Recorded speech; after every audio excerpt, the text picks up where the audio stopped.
Hello, everyone. Welcome to another episode of Dear Work Wives. I'm Adrienne. And I'm Emily. And you ready? I'm ready. Play a game. Okay, let's jump right into it. Let's do it. We're gonna play like a work version of Would You Rather. Okay. Okay. We've done something similar before. So, would you rather work on a remote team or in a traditional office?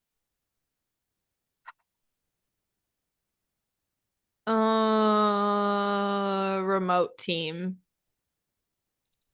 Okay. But I really miss seeing my Being, friends like, at work in yeah, like, person. totally fair. Yeah. But you're still choosing remote. I think remote life is better for my life where I am right now. Yeah. How about you? Yeah, same. Like I like the luxuries of being able to be remote, but of course there are benefits to being able to see people Yeah. and like I miss that part. Yeah. I wish our team And I would could like to see each get other more dressed. often. Yeah, like sometimes I would like to get dressed, even though it seems silly to like get dressed just to come down here. Mm. You Does know, it like though? I don't know. And then like it's so hot here. I think if it wasn't so hot, then it would be different. Cause like then what am I gonna do? Like change to go pick up my kids up from school? Or Right. I mean, when I go pick up Kit from school and I see like the moms who work as lawyers and they're like in their full suits, I'm like, Yeah. oh, it seems miserable because I'm sweating in my shorts and t-shirt just picking Totally. her up, Yeah. buckling two kids into the car seat. It's like a workout. So you know, but yeah, I probably should dress up more if I want to. It seems like feels like more of like a appropriate thing to do when you're like going into an office. Yeah. I want to be one thing about like dressing up is like I dress for comfort because I work from home. And so I'm always wearing like workout shorts or leggings. Yeah. Because I want to be comfortable while I'm working. But if I had to go into an office, I would be a lot less comfortable because I'd be wearing Non-comfortable clothes. non-comfortable clothes. Yeah, totally. You know? Totally. Yeah. So I don't want to be uncomfortable at home. Like, agreed. You will never catch like, me wearing jeans inside my house. Yeah, like even if I'm wearing like sometimes I will wear like, you know, if I'm doing a presentation or something, I'll wear like a nicer top, but then on the bottom, I like nothing matches. I look No, I'm wearing like ridiculous sweatpants. because I don't need to wear the bottoms to this outfit because no one's gonna see it. Yeah. And I want to be comfortable, except for like our nanny and Tyler, and they look at me like, "What are you wearing?" But yeah, it's not comfortable. But then I feel bad for people in the office who are uncomfortable all day. I know. Do you think they're they're more used to it? productive? No. Yeah. Less productive. I don't think that your clothes does anything for your productivity, which is why I don't think it matters what people wear in a quote unquote professional setting, because I don't think it has any impact on how they can perform at their job. Interesting, because Tyler dressed up recently. What was he dressed up for? Jury duty. He was gonna go to jury duty and then it got canceled, but he was dressed up that day. And wow, he was acting like a different person. Really? Yes. I was like, I haven't seen this version of you in so long. And he was like, I know, I feel good. Like I feel confident. I feel good about myself. Yeah. Like, all right. I guess that makes sense in that, like, if dressing a certain way makes you feel better, like more then confident. Yes, dress that way. But I don't think it makes you any better at being able to balance the books because you're wearing a suit versus wearing a sweater and leggings, you know? Right. Maybe if your job needs you to feel a certain way in certain situations, then right. Yeah.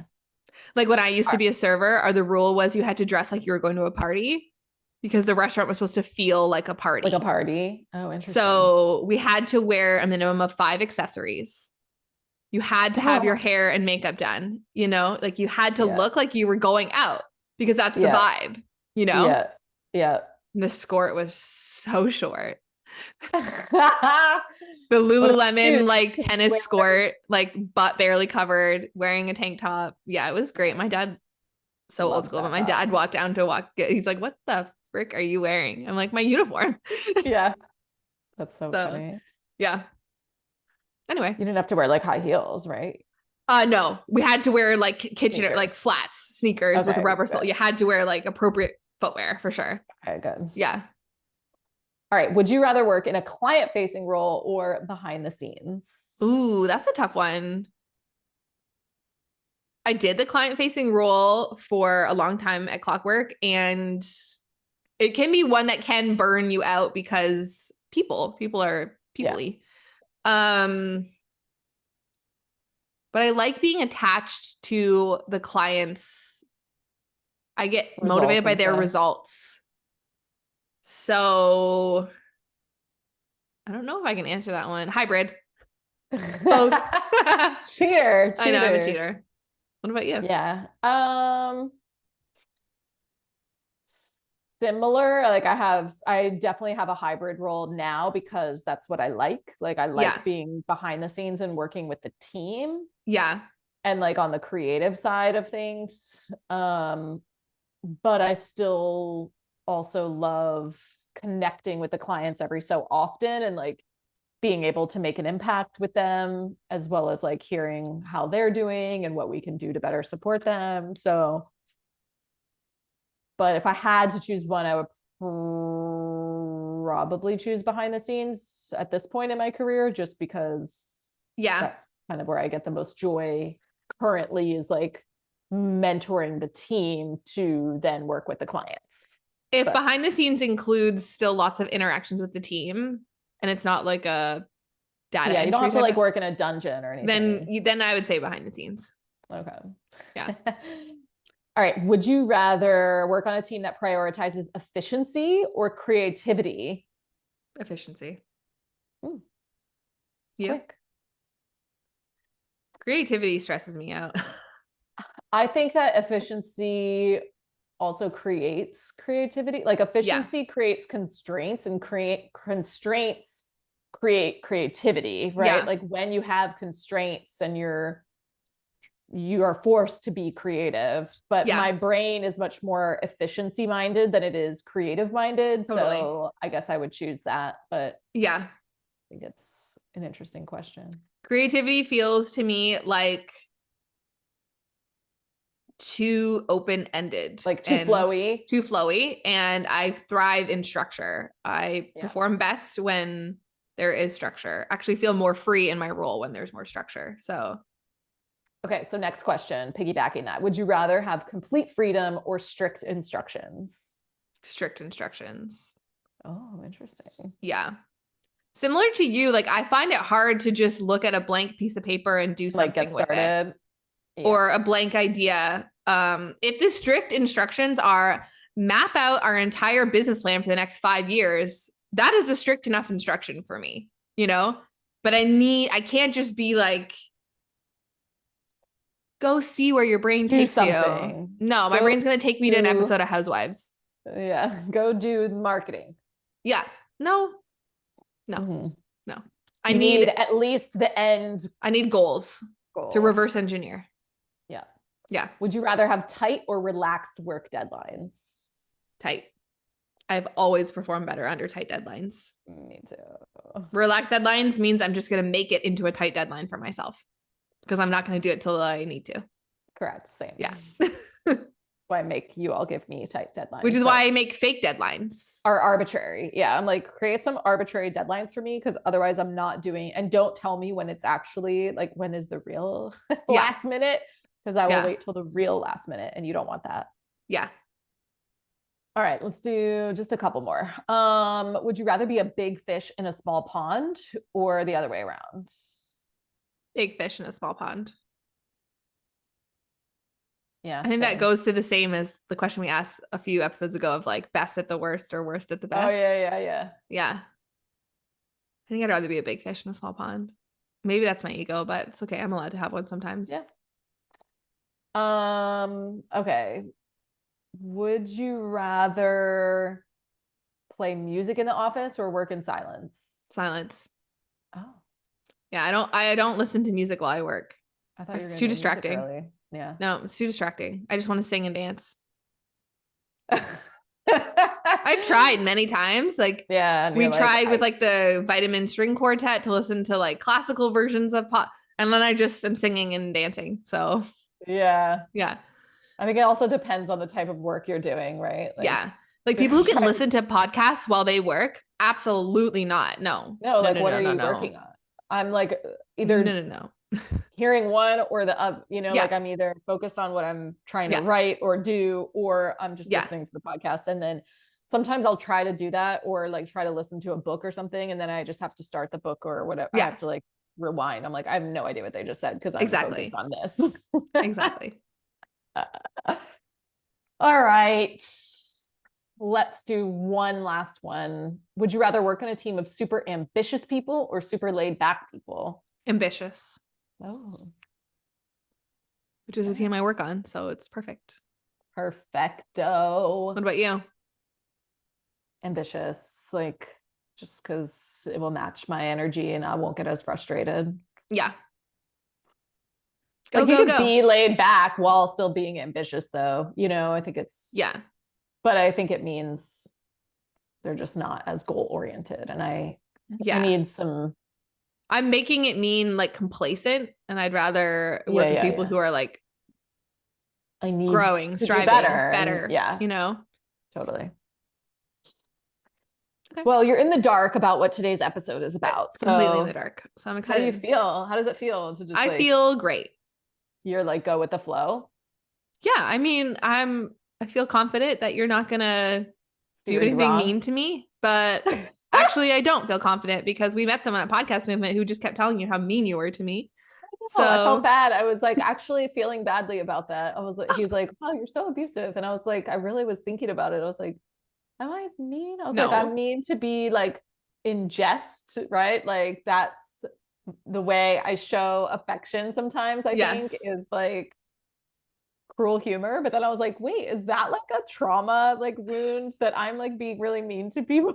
Like I really was. It's not for me, I promise, because I'm the same way with about myself and in my close relationships, you know? Like close friends who I know can handle, who Yeah. know that I'm absolutely joking. Yeah. And of course, you're like the most important person to me. I'm not like being Of course. actually mean. It's not like passive. There's a difference between passive aggressive and poking fun at an inside joke, you but he know? did make me like think Yeah. about it, self-reflect. I was like, Yeah. oh no, I hope Emily doesn't think I'm a huge No. a-hole to Yeah, her. I do. I absolutely do. Okay, well, I have 3 articles today, Okay. actually. Okay. Ooh, And we're gonna exciting. play like a yay or nay game. Like, do you like agree, disagree? Like, what are Okay. your kind of opinions, thoughts I'm on excited. this take or whatever? You always bring the best hot things to the pod, so I'm excited. All right. Well, the first article is about the move back to the office. Okay. So there has been a lot of talk, especially like we're post-pandemic and now like post-summer, post-Labor Day in 2023. There's been like some companies that are trying to make the move back to the office. And so there's an article this is the headline, says you're more productive in the office, say elite CEOs. Data seems to back them up. So there is some data that says that people are actually more productive in the office. And so there was one that said an Indian IT company during the height of the pandemic found that worker productivity decreased 8% to 19% among staff working from home, even as the number of hours of work increased. We also found, let's see, focus time spent per day working interrupted fell dramatically. So people obviously being interrupted more. Yeah. Research found that productivity of workers randomly assigned to work from home was 18% lower than their in-office counterparts. So lots of data suggesting that we are actually more productive in an office setting. And so these larger corporations or small businesses are saying, you know what, like pandemic is over.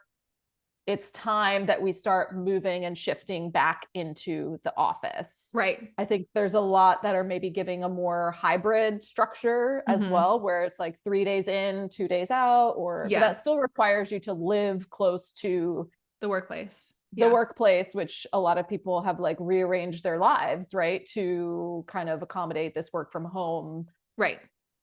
ability. So the question is, are you yay or nay? What are your thoughts now that we have some data that kind of backs up that people are more productive in the office? Now, I'm sure that's not true for every single person, but the average is saying that people are more productive in the office. Are you pro these companies putting people back in the office?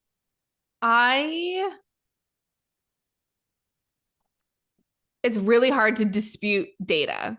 I know. I also argue that you could go find other data that shows other things. I think it's really industry specific. Okay. I think that I would love to know like how they're measuring productivity. Like what is the what does the day-to-day look like that people are less productive now than in the office? Is it just because there's more distractions at home? And I would also love to know how happy are people, because to me, that's just as important as how productive they are. But I realize I live in like a la la land sometimes, and we always get these nasty comments from capitalist people who are like, "Nyeh, nyeh." Like, it doesn't matter how happy you are, just work, work, work, you know? But happy people stay longer. And so it's a lot more cost effective to retain your employees than it is to constantly have a lot of churn. Than to just like squeeze every ounce of productivity out of them and make them miserable. So yeah, those are my thoughts. Yeah. I think so. One thing to note is that the recent studies were done, I think, like during the pandemic. And so there probably was a lot more distraction at home during the pandemic because all our kids were home. All our kids were home. So we're teaching them school, right? Like you're literally homeschooling them while you're also trying to work. And so that data might be pretty skewed. I would love to see another study now that kids are back in school, right, of how productive is it comparable to, is that a word, comparable, is it comparable to what people are doing in the office? And I don't think we're comparing apples to apples in this right now. Right. But these big CEOs are like, get them back in the office. And I understand like they're also trying to make a case for, creativity and collaboration happens much more easly. I'm not going to dispute that. Yeah. I agree. You know, and so maybe I think the hybrid approach when possible is a good path, right? Like a couple days in the office or 1 day in the office, 4 days at home, because you also don't need 3 days in the office, depending on your job, depending on your industry, for like creativity and collaboration. Like most people don't have like that creative of a job. Yeah, you might need 1 day to do the meetings and then 4 days to do the work or whatever. Yeah, that comes out of the meeting that the creativity created. Exactly. Or even like, people who, or maybe it's if you work in like projects that have longer cycle times where it's like, we need a full week of meetings in the office to do the design and then, weeks or months to go back to doing the work. So I think there is some sort of hybrid approach that could work, but I also agree, because there are so many companies that have decided they're not ever going back into the office. There's so many more options for people that don't want to go back to working in an office, that it's going to be hard to compete and hard to keep people. Yes. But on the flip side, there are people who absolutely want to work in an office. So I just think there's going to be like a rebalancing of the workforce. I agree. I do think that the time to bait and switch people has passed. Like, this needs to be the last call, Yeah, like, what's your policy? So we're done. I can make a decision. Yes, if like you can't. I think it's actually like kind of late in the game to be like demanding people come back into the office at this point. It's been 3 years. I guess 2, you could say, is when things really started. People were like, okay. Yeah. I guess, I don't know, a year for maybe sure. 1. Yeah. Yeah. I was like, now that I think about it, 2021 sucks too. It's been 2. It's been 1. It's been 1. It's been a year. It's been a year. So I do think like this needs to be the last push. Like set your policies and be done with this because Right. Let people know what the expectations are and let them yeah. decide. Yeah. And if that means they leave your company because they want to work from home, then good for them. Yeah. Yeah. Say la vie. Yeah. All right. Next article is about Cheat GPT, Oh.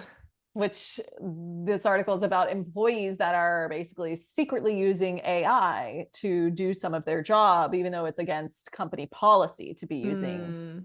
So the hidden wave of employees using AI on the sly. So Okay. what are your thoughts on that? Using AI when it's against company policy, even though it actually is increasing the productivity and efficiency and output that these team members are able to perform. I wonder what they're using it for that's against policy.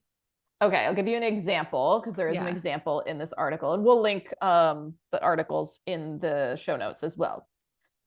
Okay, so let's see. In one study, AI made computer programmers 56% faster at coding. Another employees completing writing tasks were 37% faster when they were assisted by AI. Yeah. Here's a specific example of this guy at a call center. So he discovered that Bing Chat, Microsoft's AI bot, could find the codes that he was looking for. Like he was on calls, and during calls, he has to do code searching, and code searching was taking him 2 or 3 minutes out of a 12-minute call. Right. And when he started using AI, it could find the codes in seconds. And so at a call center, he's now creating a productivity gain of 25% or more. And that's kind of huge. Yeah. That if you told your boss, you'd win major accolades or maybe even get a raise. Yet Blake has kept his discovery a secret. He hasn't told a soul about it, not even his coworkers, because the company issued a policy barring the staff from using AI. Bing is his secret weapon in a competitive environment, and he isn't about to give it up. It sounds like an outdated policy. Yeah, like why couldn't he use that? It sounds like everyone should be using that to find codes on the calls that they're doing. I think that's my like biggest question is it just an outdated policy and people are stuck in there? Well, we've always said it this way. Or is there some reason like that they plagiarism don't want this, or whatever, you know? Like privacy or something that they don't want out there. Yeah. I think as much as I fully am like all about the human, and I do think that AI does have some dangerous implications, I think would be really naive to discount it as a useful tool. And so we need to figure out how to use it. And all of those use cases sounded really good, right? Really good. So I think that's the key with AI in the future is like not being afraid of it, like stealing your job, but figuring out how do we use it to make me even more valuable as a team member here, right? Because now I know how to use this and make my job even more efficient, which means I can spend time on the things that AI can't do or whatever. Yes, exactly. But it ain't going anywhere. And I agree that like if you're not using it, you're going to be left in the dust. Yeah. Yeah. All right, one more yay nay article, okay? Okay. Should you stay at a job for a minimum of 12 months? So the Gen Zers are kind of job hopping a lot more than past generations have been comfortable with. And so this article headline says, I job hopped to 3 jobs in 1 year because I didn't want to waste my time being miserable. And I thank Gen Z for setting this new standard. So even though I was taught that employees should stay at a company for at least 12 months before pivoting to something new, that concept of professionalism has changed for younger professionals. This is something, I don't know about you, but I've always kind of been told, whether it's by mentors, parents, of like, oh, like it'll look bad if you like hop around too much, or if you have a gap. I mean, even right now, like Tyler's starting to like look for other jobs, and he's like, oh, but I have this gap. What are they going to say? I'm like, I feel like that's so normal now. I know. She also own a company. So I'm like, but also I feel like it's really normal to have gaps or to work for yourself for a little bit, or to move to different companies. Also, you don't have to put all of your experience on a resume if it's not applicable to the job you're applying for.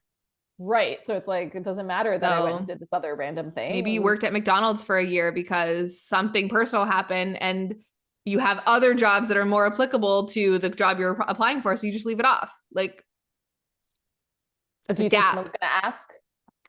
I think it's possible they would ask. Yeah. I don't know. I feel like for women, they just assume that you had a child in the gap. Oh, interesting. Especially in Canada, because you would take a year off usually. Year off. Yeah. So, but what are your thoughts on like not staying somewhere for at least a year? Do you need to stay somewhere for a year to even know if it's a good fit, or like, a year's a long time? I think you can tell much sooner than a year if something is a fit or not. Yeah. I again was raised similarly, whereas you should give it a year, but I don't think you need to. Yeah. As someone who does the hiring, I would have questions around what were you looking for, what needs do you have that weren't being met? Yeah. What were you looking for that couldn't be found? Like, because I think that's interesting information to know if you are going to find that here. I think if you're going to jump around, you have to be prepared to explain why. And if you're jumping around because you're like, there's not enough growth opportunities or was blah, blah, blah, or the value misalignment, like those are very valid reasons to leave. Yep. So I don't think it means anything beyond, like, for the right reasons. I think it's interesting data to share with a potential new person, new hire, or a new company. But I would be prepared to answer questions about it if I was applying for jobs with all of those. Totally. Because like, are you getting better at picking, right? Like, yeah, are you getting better as an interviewee of like, what am I really looking for, and how do I, like, what questions do I need to ask to make sure that I'm going to find the right place here? Yes. Because I would be nervous. Well, are you just going to leave us in 3 months? Which is why people that's a reason I would not want to hire someone if they couldn't explain what they were looking for. Yeah. If they can't explain it, because then it's a long red flag, right? Yeah. Because what's to say this isn't going to be a mismatch too? Exactly. Like, how do we know that we have the answer? But when you think about it, like related to dating, like with every partner that you date, you kind of learn what you like and what you don't like that maybe you didn't know before. So hopefully this person is able to, articulate. Yeah. I thought I wanted this. I clearly didn't, Yeah. Or here's the things that I recognized. Yeah. I would just want some reflection about it. What did you learn at these places about yourself, about your career goals, about who you like to work with or how you like to work? Yeah. But like, the answers might mean I don't hire you.